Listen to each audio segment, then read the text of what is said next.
ঢাকা বিশ্ববিদ্যালয়ে গত ৯ মাসে ২টি হত্যাকাণ্ড হয়েছে। একটি তোফাজ্জল নামের একজন মানসিক ভারসাম্যহীন ব্যক্তিকে পিটিয়ে হত্যা করা হয়েছে। এবং আমরা গত ৯ দিন আগে দেখেছি ঢাকা বিশ্ববিদ্যালয়ের একজন মেধাবী শিক্ষার্থীদেরকে যে বিশ্ববিদ্যালয় সংলগ্ন এলাকাতে হত্যাকাণ্ডের শিকার হতে হয়েছে। এখন পর্যন্ত বিশ্ববিদ্যালয় প্রশাসন কোনো ব্যবস্থা গ্রহণ করতে পারেনি। জীবন অবাক না করলে কে করবে? 28% মিল্ক ফ্যাটের অবাক করার সাথে ফ্রেশ মিল্ক পাউডার। জীবন অবাক করুক প্রতিদিন। এবং সরকারের পক্ষ থেকে শাহরিয়ার আলম সামনের প্রকৃত খুনিদেরকে গ্রেপ্তার করার জন্য যে শক্ত অবস্থান, সেটি আমরা এখনো পর্যন্ত লক্ষ্য করিনি। সেই জন্য আজকে নিরাপদ ক্যাম্পাসের দাবি, শাহরিয়ার আলম সামনের হত্যাকারীদের গ্রেপ্তার এবং যে বিশ্ববিদ্যালয় শিক্ষার্থীদের নিরাপত্তা দিতে চরমভাবে ব্যর্থ হয়েছে সেই বিশ্ববিদ্যালয়ের মাননীয় মাননীয় ভাইস চ্যান্সেলর পদত্যাগের দাবিতে আমাদের অবস্থান কর্মসূচি চলছে।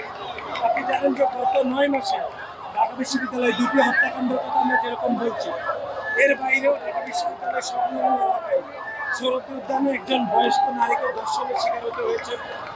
পুলিশ শেখ হাসিনার গ্রাফিতি প্রকাশ্যে মুছে দেওয়ার সাহস করেছে। চারুকলাতে খুনি হাসিনার মোটিভ গায়েব হয়ে গিয়েছে।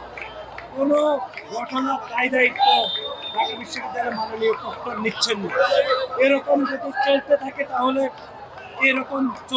ঢাকা বিশ্ববিদ্যালয়ের প্রক্টরও যদি দায়িত্ব পালন করে তাহলে বড় ধরনের দুর্ঘটনার সম্মুখীন ঢাকা বিশ্ববিদ্যালয়ের শিক্ষার্থীদেরকে হতে হবে। সেই জন্য আমরা বলেছি ঢাকা বিশ্ববিদ্যালয়ের প্রক্টর, ঢাকা বিশ্ববিদ্যালয়ের মাননীয় উপাচার্যের পদত্যাগ করা উচিত এবং সরকারেরও ঢাকা বিশ্ববিদ্যালয়ের বিষয়ে তার অবস্থান ব্যাখ্যা করা উচিত বলে আমরা মনে করি।